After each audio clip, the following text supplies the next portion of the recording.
Hey everybody, what's up? It's Mr. Fleischman again. I would like to get after a problem that I've seen a lot of students have and a couple people emailing me about in App Lab about movement and continuous movement in App Lab. So here's what I'm going to show you. I'm going to show you what you might be doing, um, and I'll show you why it probably is bothering you and it's not working. Okay, so what I'm going to do, I'll just have my guy be a button.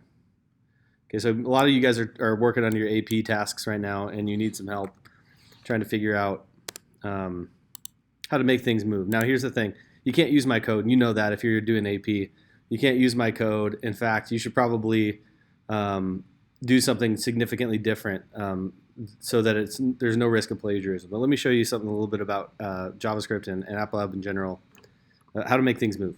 Okay, so I'm going to call this my guy. I don't want any text in there. This is going to be my guy, and the green doesn't do it for me. You guys know that about me by now. I'll just make them red. Why not? Okay, so what I want to do is have this guy be able to move around. Now, I'll do this with buttons on the screen. It'll be easy enough to do it with keys as well, but I'll show you with buttons. So if I want to do some directional buttons, let's say I have this button right here will be the left button, and the text will say left. I'm just going to duplicate this a couple times. One more. It'll be left, right, up, down. Now here's the thing that's been bothering people. I'm going to show you the way that you may be trying, and I'll show you how to fix it. Okay, so you may be trying to make these move by saying, let's call this one up. This is going to be a little bit of design. So this one will be right. Text will say right. This one will be down. Okay, so what you may be trying to do, oops, I did change the wrong one.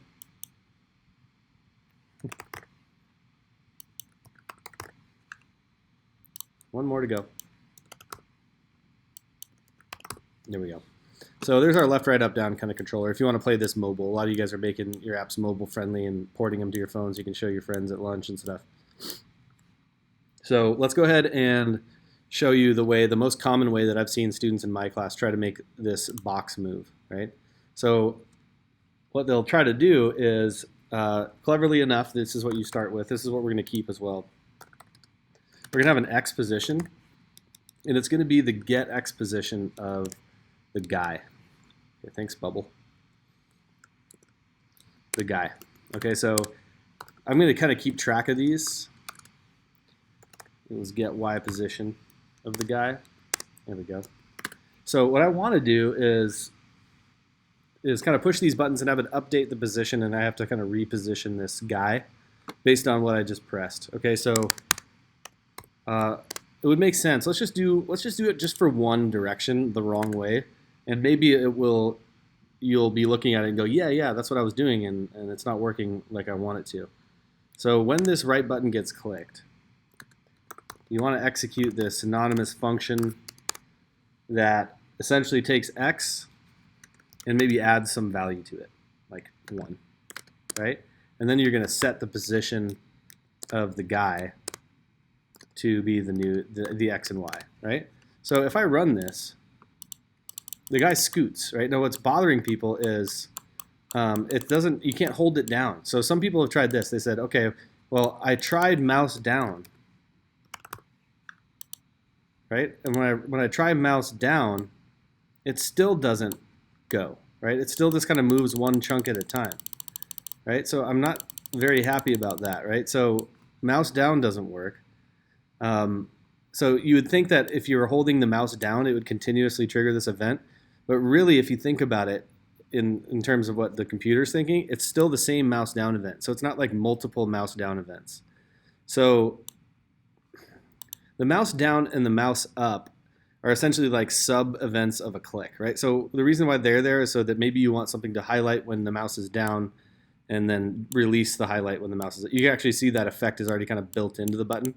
It doesn't continuously trigger mouse down when this is going. So you may be wanting to hold this button down and move this guy around. Okay, so here's what I recommend. This is what you should do. You need to use a timed loop. Okay, this is kind of like, it's really standard in game design as well when you want continuous movement and kind of gravity and all kinds of things like platformers. The timed loop is the way to go. So a timed loop takes two parameters. It takes how often do you want this time loop to execute, right? So 60 frames per second, I don't know. So 1,000 milliseconds is 1 second. So if I want to divide that by 60, that will get me whatever 60 frames per second. A lot of games run at that frame rate.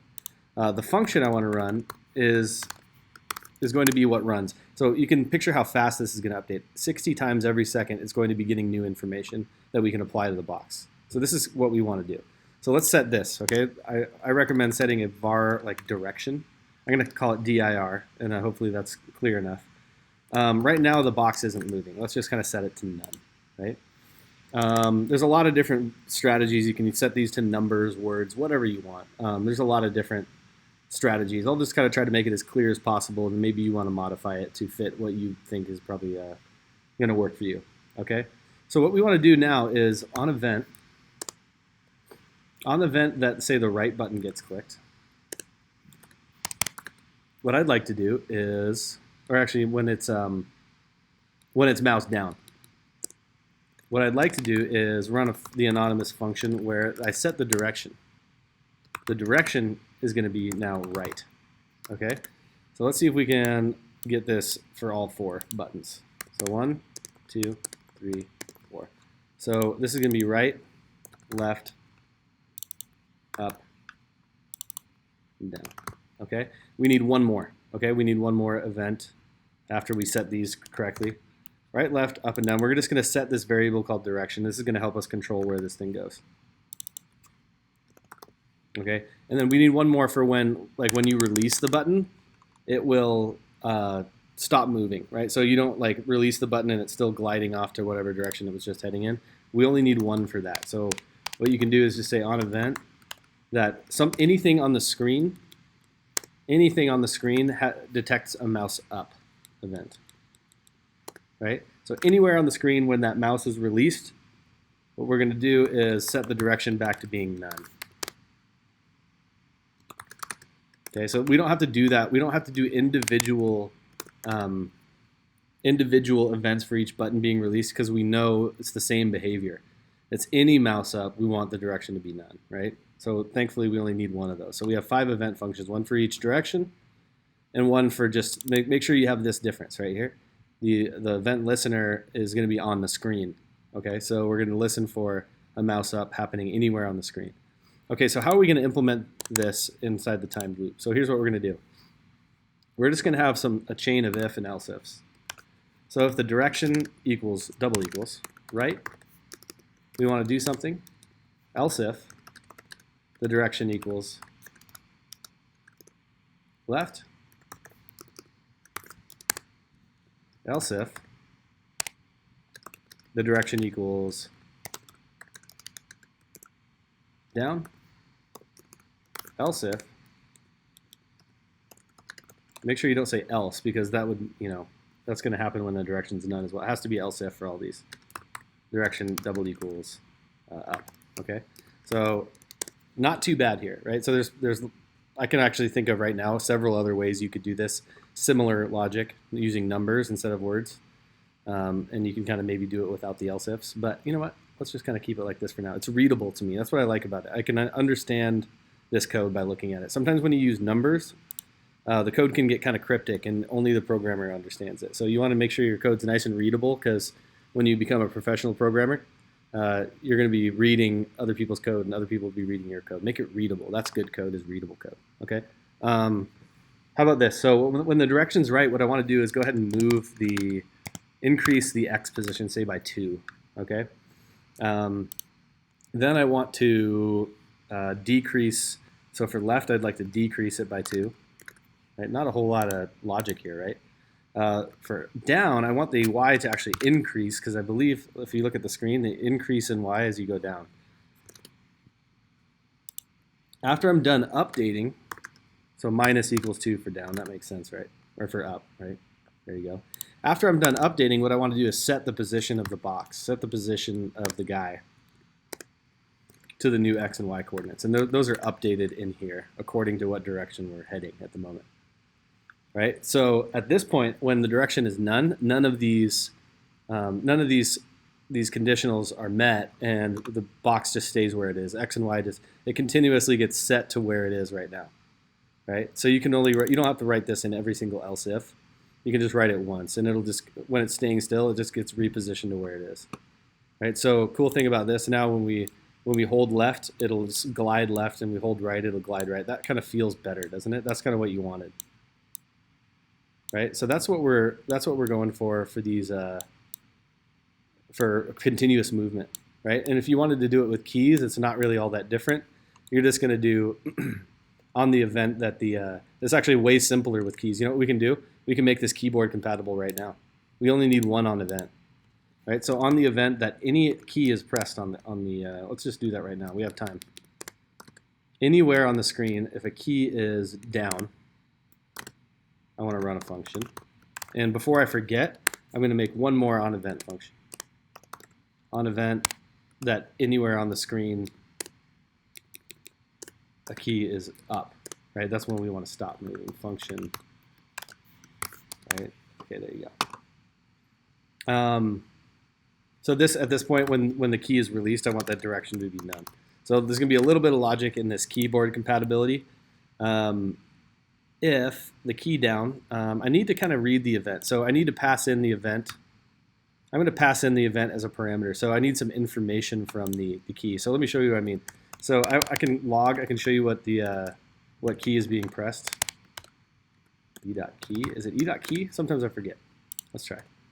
D. Okay, so yeah, you can kind of see when you log E.key, that's it knows the event has like all this information associated with it, including what key it is. So E.key will tell you what key got pressed to trigger this on event, right?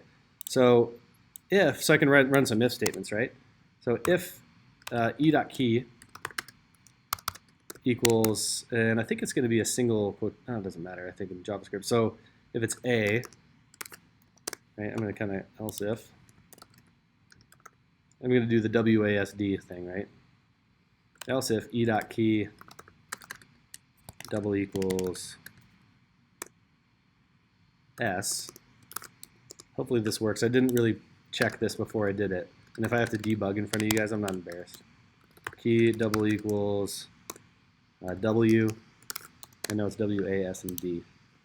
Else if E.key double equals D. Okay. Then we will just set the direction accordingly. The direction will be left in this case. The direction will be right. Let's see, S is down actually. The W key is up. And the D key is right. Make sure I spell that right. So now it should be compatible. Right, so you kind of have to choose one or the other.